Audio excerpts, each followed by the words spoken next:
Hi guys, welcome back to the channel. Today we're going to be talking about what's going on, effectively what we've been doing up to date this week.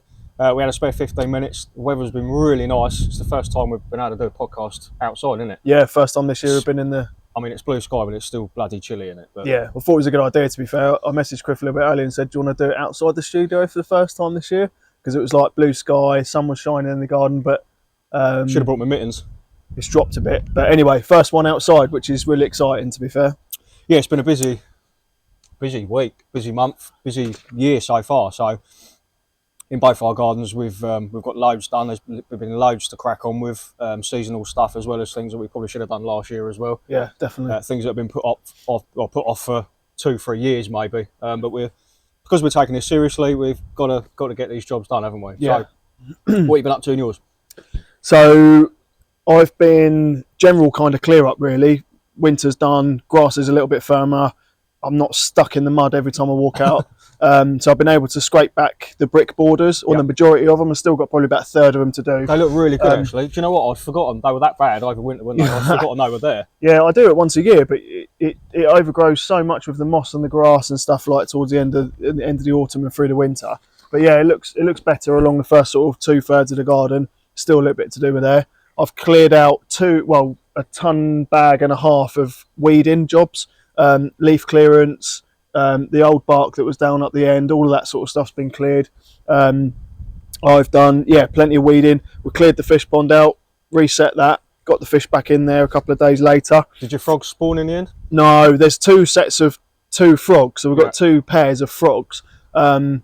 One pair ended up in the wildlife pond, the new wildlife pond, which was good, but I haven't seen them since. I've only seen them once, and there's no spawn in there. Normally, spawn in the fish pond will get eaten straight away. So whether they have and the fish have just eaten it straight away, I don't know, or whether they get to spawn. I'm not sure. Loads. Have you? Yeah, 2. Good for you. Yeah. 2 massive piles of it. So if you're not successful, then I know you're not supposed to move it, but if you've already got frogs in the garden, I can't see them. Yeah. So yeah, we'll sort you some out if you. Hopefully, I'll get some, but we'll wait and see. There's also 2 newts that we came across when we cleared the side of the fish pond out as well, which was really really exciting to see. Yeah. Obviously, when we moved in here, we had like 15, 16, didn't we, under those slabs? But they're still in the garden, which is really good. So yeah, pond's done. Need to do the exterior of the pond still and get that levelled out, and some rocks in there and bits and pieces. But it's clear and it's ready to go with the filter changed and all that stuff. The wildlife pond to the right of me, to the left of you as you're watching, is pretty much complete. Still need to do the plant in there and some aqua plants, but the base of it is done and the water's in there. It's done, isn't it? Yeah. A few more rocks around it and a bit decent planting, ferns and stuff like that around there. Yeah, but it's getting there now. The natural den is completed. So as you're looking at us to your left, we've got the natural den, which has been built for my middle son, who's been asking for it for ages, bless him. Finally got some good weather and done that. So really happy with that. And I think it's quite a good addition to the back of that garden as well. It's cute and it's in keeping with your cottage and... Yeah. And it's in keeping with that back end of the woodland look. The woodland look, yeah, exactly that. So that's all good. Seeds are on the go, doing really well. They're germinating. Yeah, I've got an alarm on my phone every night to take them back in again. It's obviously a big thing for us this year, growing things from seed. Now, we've tried for years, and we either get bored or we let them dry out or we do them too early, and we just don't have success. But this year we've really, really tried. 1, to save ourselves money with plants, and 2, just to crack it, because going forward, if we're going to be doing this podcast, we need to learn, we need to know how to grow basic seeds. But so far, so good. So, yeah, we're quite chuffed with the seeds, aren't we? Well, I was counting them up the other day. I bought a pack of 10. It was the first 10 I've done, and 9 have hatched. Yeah, hatched. I love that. Germinated, I know the word, but hatched, yeah. So I got 9 out of 10, and I thought, well, that's like 90%. Yeah, 9 out of 10. And I'm thinking, I know why, because I did a demo tape for the canner video, and it's freezing cold and it wasn't done the same way as the others. So if I find that seed, I'm going to try and do it the same as I've done the others, and then might get 100% success rate, which is for me unheard of. I see the short of your canners earlier. They look great, don't they? Already? Looking good. Yeah, about 5-6 inches tall. They're on a nice south-facing windowsill. Yeah. And it's in a reptile room, so it's about 22. So. Get them to a decent size, and you can bring a few over here. Yeah. Yeah. Nice. I've started to bark the entire garden, so I had a ton bag of bark delivered last week or the week before, and I've done up to where we're sitting here, and then the other side, so behind where we're filming as well in the hot border. So that's all done. Again, I've got to clear the rest of this side in terms of weeding and just getting it straight again, get the borders clear. Well, the bark mulch will help with the weeds, won't it? So. Yeah, and get the rest of that down. I've still got 2/3 of that bag left, so it's gone a long way, to be fair. So really good. Obviously, still things to do. I've got to clear the shed out, get rid of loads of toys and stuff from in there, and make that a proper like potting shed. Yep. Clear all the side paths. Still got to do, sort the pond area, like I said, raise all that area up, get it level with the plastic preformed pond, which I've been meaning to do for 5 years. So continue barking the garden, like I said, more seeds. So continuing to do these seeds. Yeah, I've listed on mine. I've got so many more seeds of, vegetable seeds. There's various flowers and plants. You're not really doing it for succession planting, are you? You don't.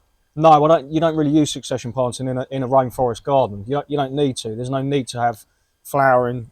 It's nice to have flowers through the year, but not like you would in a cottage garden. It's completely different, or it is for me anyway. Yeah. The way I grow my tropical garden, it's very rainforest, woodland based. It's not flamboyant or anything like that. Yeah. I'm interested to see with mine if I get that June gap, like a lot of cottage gardens do, when you get that week or 2 weeks in June where there's not a lot of colour. Well, if you've got more seeds to sow and you've already sown some that have germinated, just keep banging the seeds out. That's what I'm doing. Once every couple of weeks, and then you should have that. Succession I've got quite a few trays on the go now, and plenty more seed packets to get in there. Before fails, trip to the garden centre. Yeah. So yeah, more seeds on the go, and obviously Project Veg Patch, which is going to go next to the pond, which is a whole nother topic, which we'll talk about at a later date. Veg Patch here again, going back to the seeds, loads of veg seeds. We need to work out timings and things like that, and have a chat about that, and work out what we're going to do with the versus videos. But like Ollie's mentioned in the last podcast, I plan on making me to matter. So we're going to do 3 meters. Easy for you to say. I've been practicing it.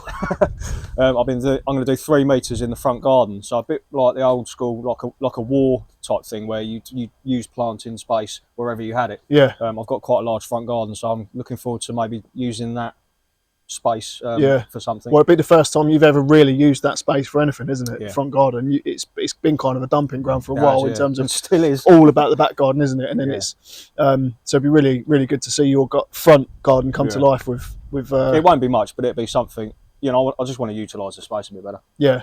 Instead of just having a lawn. So you've been up to loads, haven't you? You've got the staircase pretty much done. It's not stopped yet. We've finished the jungle staircase, so the steps are actually done. It's now a case of finishing off the boardwalk that comes off the top of that deck. The rope handrail we started in the last video, so have a look back at that if you haven't seen it.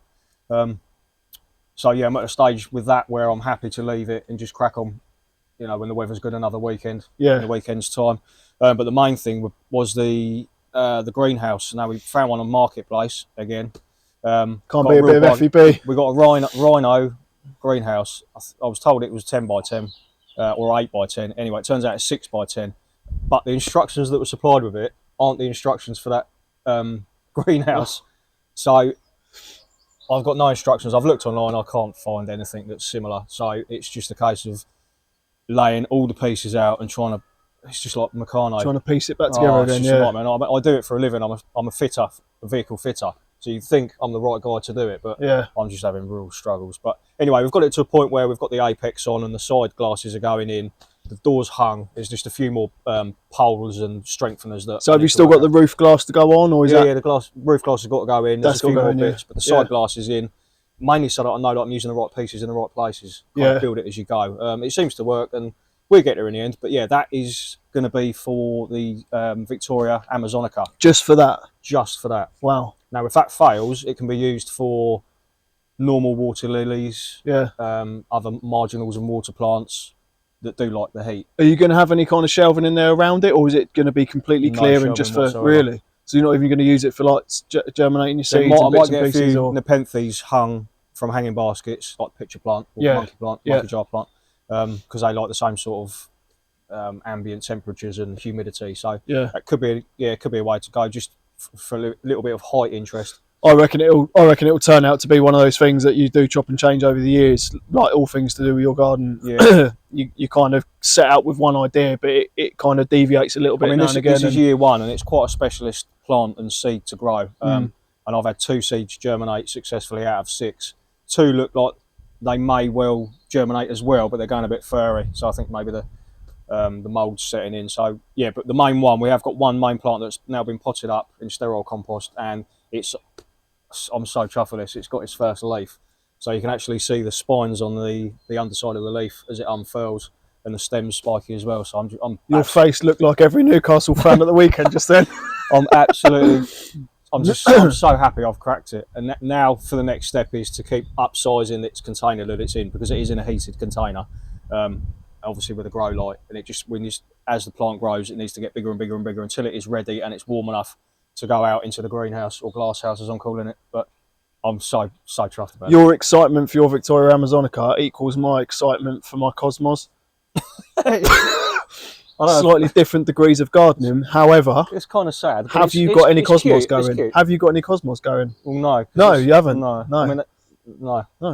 That's the answer to that. I do. But I do respect what you're doing, and I do like the cupcakes white one that you're growing. Though I might have to, if you're successful and you've got too many, then I might. They're going alright already. Grab one of those. Yeah. The jungle steps are done. Jobs for me to do: just clear the debris. I mean, that tetrapanics have now dropped all foliage. The growing points still look healthy, so I'm well chuffed with those. I've lost no height on those, but they make a right mess of the garden. So there's tetrapanics leaves that are just everywhere. Yeah. So they need clearing. Are you going to bark or mulch your pathways and stuff again this year, or not? No, this I think year? I'll just leave it as is, because it's still. What did you do it 2 years ago or last year? When did you last do it? Yes, maybe when we got all that stuff together, wasn't it? Maybe maybe 3 years. Yeah, I can't remember. You're not going to do it then? No, just leave it. I'll leave it as is. It looks good. The birds turn it over and they have a while of time in it, so it's not rotted down to mud yet. So we'll go another year.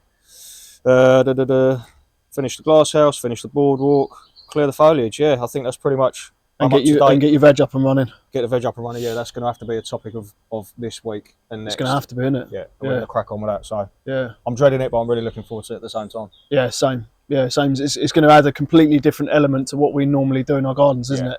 Especially in the front garden. Yeah, and obviously we've got Grow Mad on board with supplying our seeds, so we're really excited to get that. No, it's motorbike. Oh, it's a motorbike. Yeah, we've got Grow Mad on board who are supplying our seeds, courtesy of King Seeds. Yep. So we're really, really excited to get this project with the veg underway. You're growing loads of beans this year, aren't you? Different varieties. I'm going to grow all sorts of different veg, salad lines, bits like that. Once I get these 3 meters in here, so yeah, it's really good. There's loads to do, but loads to kind of look forward to as well in the coming weeks and months. We're busy boys, aren't we? Yeah, content. That's right. Right. All good? All good. Do you want to? Yeah, excellent. So, as usual, guys, if you've listened to or watched the podcast, we really appreciate your ongoing support. We are growing and growing, which is amazing because it shows that whatever we're doing, people are kind of enjoying. Yeah. And if you're listening on the podcast and you can hear birds in the background, it is authentic. It is genuine bird song. It's not a background track. And if you can hear the wind and not our voices, then we apologise. But no, do listen to us on Spotify. You can follow us on there. Please subscribe on YouTube. We're on Instagram, all the social media stuff, Facebook. You can comment. We'll comment back. We're very interactive on there. So once again, really, really do appreciate your support, and we'll see you again soon. Thanks, guys. See ya.